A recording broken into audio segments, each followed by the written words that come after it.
welcome back. This is Wayne Madsen with the Wayne Madsen Report, the Sunday Roundup, and I'm joined tonight by Don DeBar. We're talking about our trip to Libya. And Don, I didn't want to end the program without talking about another event we went to last year in New York, where we were in a dinner with none other than Mahmoud Ahmadinejad, the Iranian president, and there, of course, was the Green.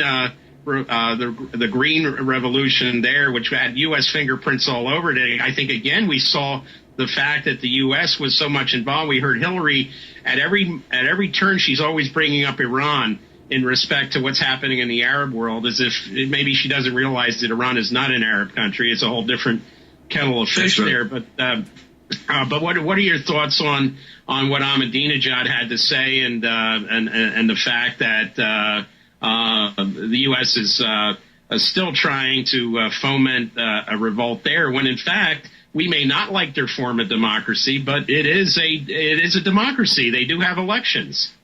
That's right. As a matter of fact, I had done some work analyzing the election that was supposedly contested, and found out that their elections are a hell of a lot more secure than ours are. They don't use the Diebold. They don't use the Diebold machines, I take it.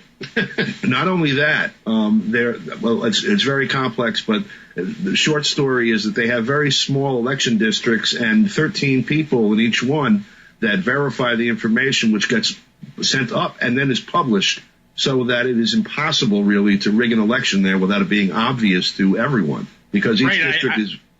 Yeah, I was just going to say, I bet they don't have the graveyard vote like they did in Chicago a few weeks ago with the Rahm Emanuel election. Or like they have historically in Brooklyn. But on your question, Iranian politics are somewhat complex, because you have the parallel religious structure that's almost like the old Communist Party outside the Soviet government. And Ahmadinejad, as is more or less a secularist. He was when he was mayor of Tehran, for example. He allowed speakeasies to stay open and all of that. But he's constrained, and also has the political reality of there being, a lot of support for the religious aspect in his country. Nevertheless, based on that, there's an antagonism with Libya, a natural one, because it's a secular state. Nevertheless, I think he's made huge errors in judgment, attacking the Libyan government and siding with the rebels there, just in terms of geopolitical strategy. And I mean, he's basically, allowing two countries that are facing exactly the same enemy at exactly the same time, and very similar tactics being applied to both. And he's cannibalizing the guy standing next to him instead of standing with them and, attempting to try to face the people that are causing the problems for both.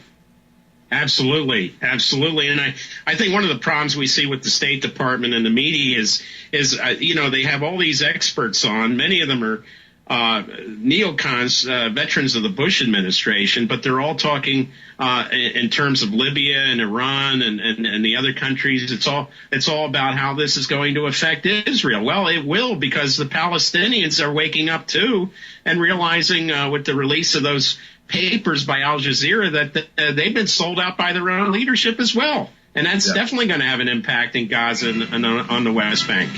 I mean, ever since oil was discovered there, you have had a historical legacy of comprador governments.